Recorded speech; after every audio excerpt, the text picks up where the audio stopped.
C'est un peu comme si mes sensations et mes émotions étaient trop fortes pour moi.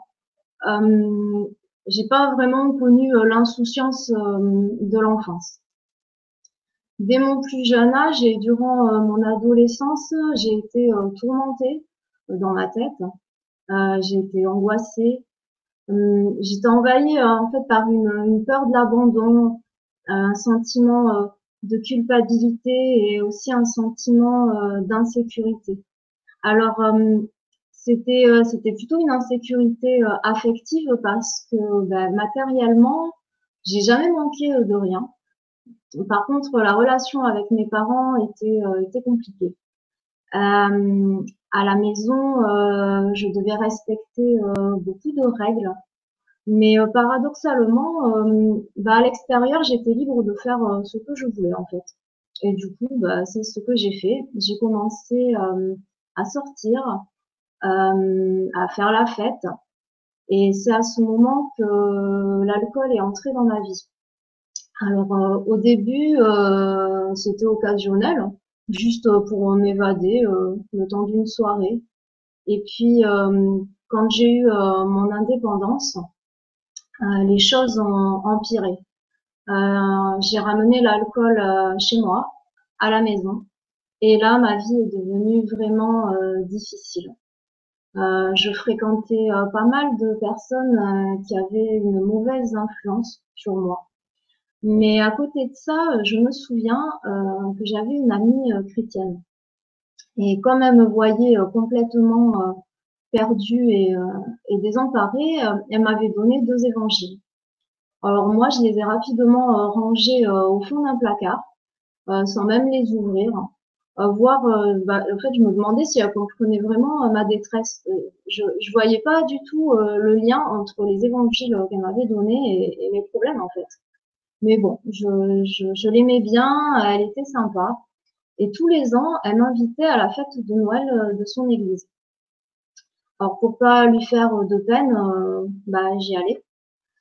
Puis les années ont passé et finalement j'appréciais de me rendre à son église pour cette occasion.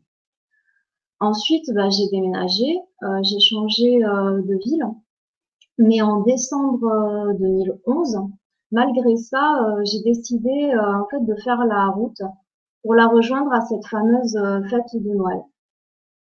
Et cette fois, c'était vraiment particulier. J'avais l'impression de vivre un moment spécial.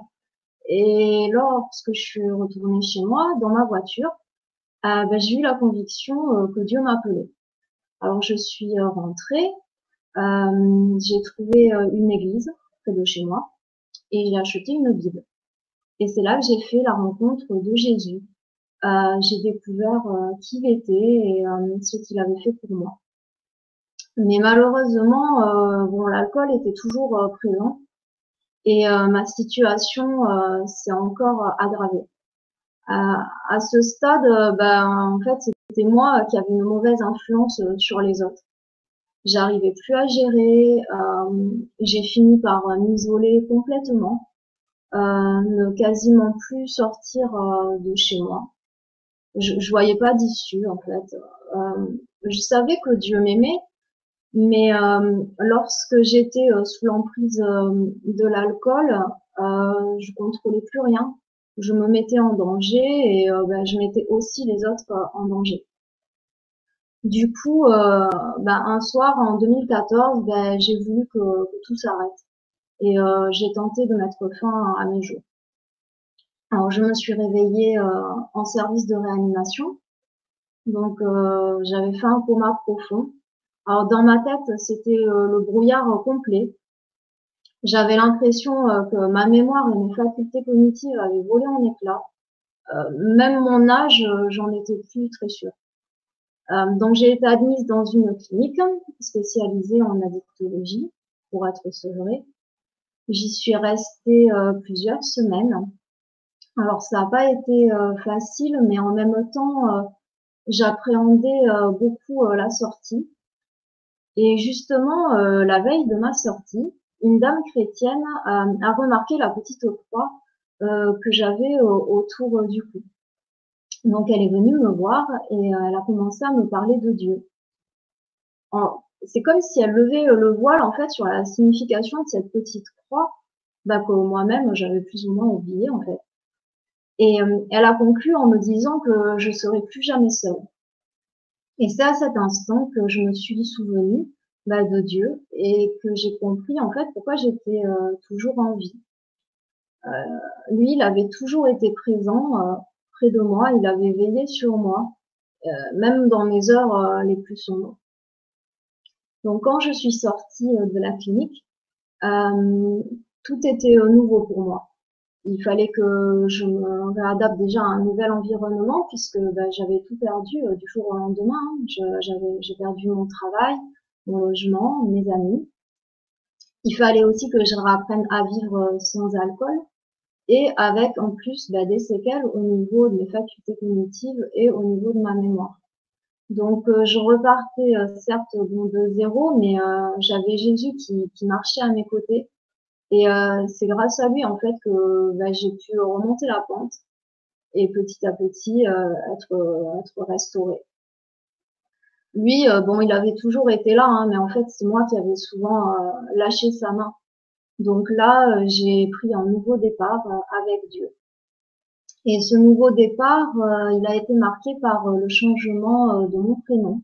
En fait, avant, je portais mon premier prénom, Audrey, et suite à ma conversion, j'ai utilisé mon second prénom, donc là. Donc au total, j'ai été prisonnière de l'alcool pendant 12 ans, donc de 16 ans à 28 ans. Donc j'ai plus retouché une goutte d'alcool depuis 2014 et bon, ma vie a radicalement changé. Mais il a fallu quand même plusieurs années pour que bah, je sois guérie en fait de toutes bah, mes blessures. Déjà pendant longtemps, bah, j'ai cherché à savoir qui j'étais auparavant. Je suis repartie sur mes propres pas. J'ai interrogé les personnes qui me connaissaient autrefois. Bah, j'ai fait mon enquête hein, un petit peu. Donc, je l'ai vraiment vécu tout ça comme un voyage avec le Seigneur en fait. Et quand j'étais à la clinique, en fait, j'avais commencé à écrire une sorte de journal. Et quand je suis sortie, bah, j'ai continué. J'ai expliqué bah, mon cheminement, mes combats, l'intervention de Dieu dans ma vie, comment il m'a relevée. Et par la suite, en fait, ces notes ont fait l'objet d'un livre. Et mon intention en l'écrivant, bah, c'était de témoigner que Jésus peut sauver les personnes bah, les plus désespérées, que Dieu guérit et qu'il restaure. Et que aussi, c'est parfois à travers les épreuves, en fait, qu'il va se rapprocher de nous et qui va nous enseigner. En fait, bah, il est le Dieu qui transforme le mal en bien. Et dans ce livre, je voulais montrer à quel point on avait constamment en fait besoin que Jésus nous renouvelle pour avancer. Donc, si vous intéresse, bah, vous pouvez vous adresser à Pascal Morin. Donc aujourd'hui, bah, j'ai compris l'importance de placer Jésus au centre de ma vie et de le laisser me guider.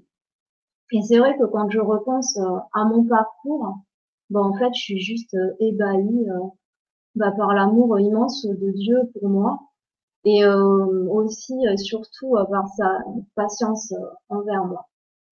Donc voilà un petit peu mon histoire et comment Dieu s'est révélé à moi. Alors si vous le voulez bien, je vais prier. Seigneur, tu es le Dieu tout-puissant, tu es le Dieu sauveur. Je te prie particulièrement pour toutes les personnes qui sont présentes à ce culte en visio ce matin. Interviens dans chaque situation qui nécessite une guérison, un renouvellement, une restauration, une délivrance. Que ta puissance puisse se manifester dans nos vies et que nous puissions encore davantage te connaître, expérimenter ton amour parfait et que nous puissions vivre une relation profonde avec toi. Je te prie, Seigneur, au nom de ton Fils, Jésus-Christ. Amen. Amen. Donc voilà, mais je vous remercie de m'avoir écouté. Je vais me laisser la parole à Pascal pour la suite.